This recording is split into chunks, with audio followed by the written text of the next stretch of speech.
નમસ્કાર વિદ્યાર્થી મિત્રો આજે આપણે આ વિડીયોની અંદર ધોરણ 8 વિષય ગણિતની પ્રોજેક્ટ પ્રવૃત્તિ બુકનો પ્રોજેક્ટ નંબર 4 મારી વાર્તાની વાત કરવાના છીએ। તો મિત્રો તમને ખ્યાલ છે મુજબ આપણી યુટ્યુબ ચેનલ પર ધોરણ 8ના દરેક વિષયના સ્વાધ્યાયન પોથીના સોલ્યુશન તેમજ પ્રોજેક્ટ પ્રવૃત્તિના સોલ્યુશન મૂકેલા છે, જે તમને મારી યુટ્યુબ ચેનલના પ્લેલિસ્ટમાંથી મળી જશે। અને અહીંયા આપણે ધોરણ 8 પ્રોજેક્ટ પ્રવૃત્તિ બુકનો પ્રોજેક્ટ નંબર 4 મારી વાર્તાનું આ રીતનું સંપૂર્ણ સોલ્યુશન છે।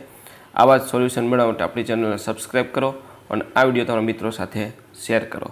તો શરૂ કરીએ ધોરણ 8 વિષય ગણિત પ્રોજેક્ટ પ્રવૃત્તિ બુકનો પ્રોજેક્ટ પ્રવૃત્તિ નંબર 4 મારી વાર્તા। આપણા ગામમાં, ઘરમાં, આજુબાજુ, પાડોશમાં અને મિત્રો દ્વારા તમે બાળપણથી વાર્તા સાંભળ્યા છે। આ પ્રકારની વાર્તાઓ હજી પણ માતા પિતા, દાદા દાદીના મુખે કહેવાતી જ હશે। આવી સ્થાનિક વાર્તાઓ જે શાળાના પુસ્તકોમાં ન હોય, સ્થાનિક બોલીમાં જે રીતે સાંભળી હોય તે આપણને યાદ હશે। આવી તમે તમારા ઘરમાં, ગામમાં સાંભળેલી વાર્તા નીચેના ભાગમાં લખો। તો વાર્તાનું નામ છે સસારાણા સાકરિયા। કોની પાસે સાંભળી છે? મારા પપ્પાએ સંભળાવી હતી, સસારાણા સાકરિયા। તો વાર્તા જોઈએ। એક ગામ પાસે જંગલમાં એક બાવાજી ઝૂંપડી બનાવીને રહેતા હતા અને એક નાના મંદિરમાં પૂજાપાઠ કરતા હતા। બાવાજી રોજ જંગલમાંથી તાજા પાકા ફળો અને શાકભાજી લઈ આવતા હતા। એકવાર બાવાજી જંગલમાં ગયા ત્યારે એક સસલાભાઈ એમની ઝૂંપડીએ આવી પહોંચ્યા। તાજા પાકા ફળોને જોઈને સસાભાઈ તો રાજી થઈ ગયા। એ તો બાવાજીની ઝૂંપડીમાં ઘૂસી ગયા અને અંદરથી બારણું બંધ કરી દીધું। પછી નિરાંતે ફળ અને શાકભાજી ખાવા લાગ્યા। થોડી વારે બાવાજી આવ્યા તો એમણે જોયું કે ઝૂંપડીનું બારણું બંધ છે। બાવાજીએ વિચાર્યું કે અહીં જંગલમાં એમની ઝૂંપડીમાં કોણ ઘૂસી ગયું હશે? એમણે બારણું ખખડાવીને પૂછ્યું, ભાઈ અંદર કોણ છે? સસાભાઈ અવાજ ઘેરો કરીને બોલ્યા, એ તો સસારાણા સાકરિયા, ડાબે પગે ડામ, બાવા ભાગ નહીંતર તારી તુંબડી તોડી નાખું। બાવાજી તો ગભરાઈ ગયા અને જાય ભાગ્યા ગામ ભણી પાસે। ગામ પાસેના ખેતરમાં ખેડૂત પટેલ સામે મળ્યા। પટેલે બાવાજીને પૂછ્યું, બાવાજી આમ કેમ ગભરાયા છો? કેમ ભાગો છો? બાવાજી એટલે પટેલના સસારાણાની વાત કરી।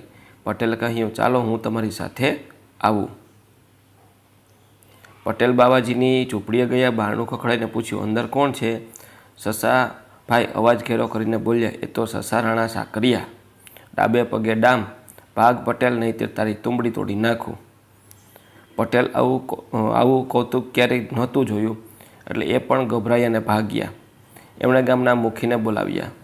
ગામના મુખી બાવાજીની ઝૂંપડીએ ગયા અને બારણું ખખડાઈને પૂછ્યું, અંદર કોણ છે? સસારાણાએ અવાજ ઘેરો કરીને બોલ્યો, એ તો સસારાણા સાકરિયા, ડાબે પગે ડામ, ભાગ મુખી નહીંતર તારી તુંબડી તોડી નાખું।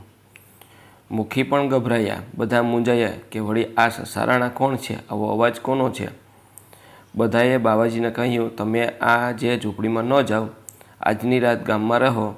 બાવાજી એમની ઝૂંપડી છોડીને ગામમાં સુવા જતા રહ્યા। સસાભાઈને તો બહુ મજા પડી। એમણે નિરાંતે ધરાઈને ખાધું અને પછી નિરાંતે સૂઈ ગયા। સવારે ઝૂંપડી છોડીને જંગલમાં જતા રહ્યા। આ વાતની શિયાળભાઈને ખબર પડી। એકવાર બાવાજી બહાર ગામ ગયા હતા ત્યારે શિયાળભાઈ એમની ઝૂંપડીમાં ઘૂસી ગયા। બાવાજીએ આવીને જોયું કે ફરીવાર કોઈ ઝૂંપડીમાં ઘૂસી ગયું છે। બાવાજીએ પટેલને મુખીને બોલાવીને લાવ્યા અને બધાને બારણું ખખડાવીને પૂછ્યું, અંદર કોણ છે? તો શિયાળભાઈ બોલ્યા, એ તો શિયાળભાઈ સાકરિયા, ડાબે પગે ડામ, ભાગ બાવા નહીંતર તારી તુંબડીનો તોડી નાખું। બધા શિયાળભાઈનો અવાજ ઓળખી ગયા, અરે આ તો શિયાળિયું જ છે। બધા ભેગાથી બારણું તોડી નાખ્યું। અંદર જઈ શિયાળને બરાબરનો મેથી પાક આપ્યો। શિયાળભાઈ તો જાય ભાગ્યા જંગલમાં। હજી સુધી શિયાળભાઈ એ નથી સમજાયું કે સસાભાઈ કેમ ન પકડાયા અને પોતે કેમ પકડાઈ ગયા અથવા ઓળખાઈ ગયા। તો વાર્તામાંથી શું શીખવા મળે છે? આ વાર્તામાંથી શીખવા મળ્યું કે અક્કલમાં નકલ ના હોય। કોઈનું પચાવી પાડવું, મફતનું ખાવું તો તેનું ફળ પણ ખરાબ મળે છે। બીજા જેવું કરવામાં પોતાની બુદ્ધિ વાપરો તો નુકસાન ના થાય, બાકી શિયાળભાઈ જેવી હાલત થાય। અને વાર્તાનું અહીંયા ચિત્રો દોરવાનું છે, તો આ રીતની તમે વાર્તાનું ચિત્ર દોરી શકો છો। તો મિત્રો આ હતું આપણું ધોરણ 8નું પ્રોજેક્ટ પ્રવૃત્તિ નંબર 4નું સંપૂર્ણ સોલ્યુશન। આવા જ સોલ્યુશન મેળવવા માટે આપણી ચેનલને સબસ્ક્રાઈબ કરો પણ આ વિડીયો તમારા મિત્રો સાથે શેર કરો.